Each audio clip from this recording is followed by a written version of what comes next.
Hey guys, welcome back to another episode here with the Eternal Sith who only embraces the dark side. Remember guys, before we do start the show, hit that like and subscribe button, hit that notification bell so you're always in the know, because this is the Sith who only embraces the dark side for eternity.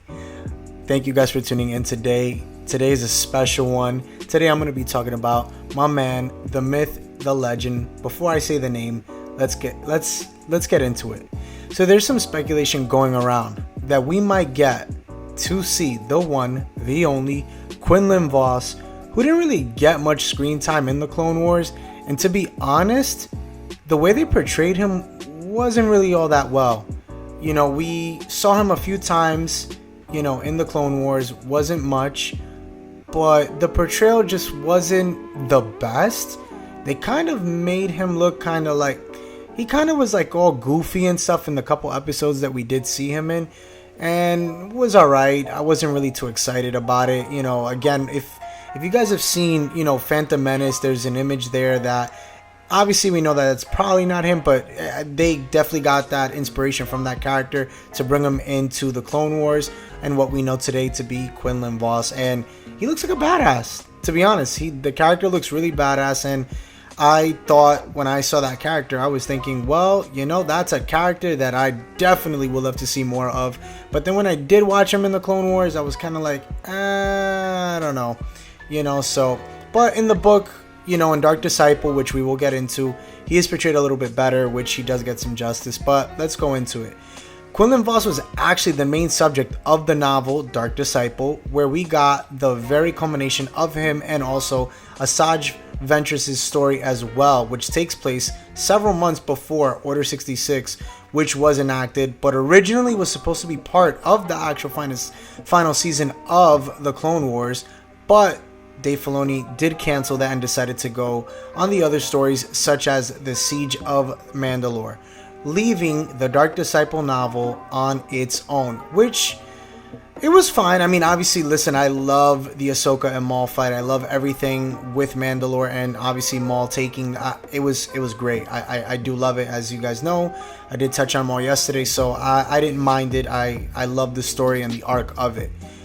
But as of now, the Dark Disciple book is still canon, but it doesn't mean we won't explore the aftermath of the Dark Disciple book in the Bad Batch Jedi, just like Vos and other former Jedi, as well as Barriss Offee, who could be explored in the Bad Batch possibly. And I've said it before, maybe she is one of the first Inquisitors. Maybe we get to see, like I said, Vos somehow with, the Bad Batch, and they meet up with him somewhere. Who knows? But let's read more of it.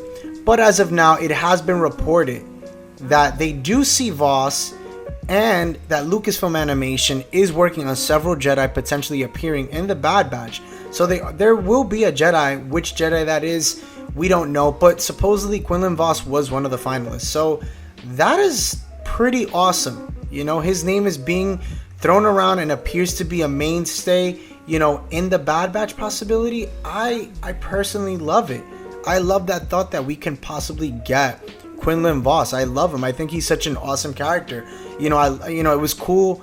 Not cool, but it's interesting to see the struggles he did have with the dark side in Dark Disciple when you do read the book, which is a great book.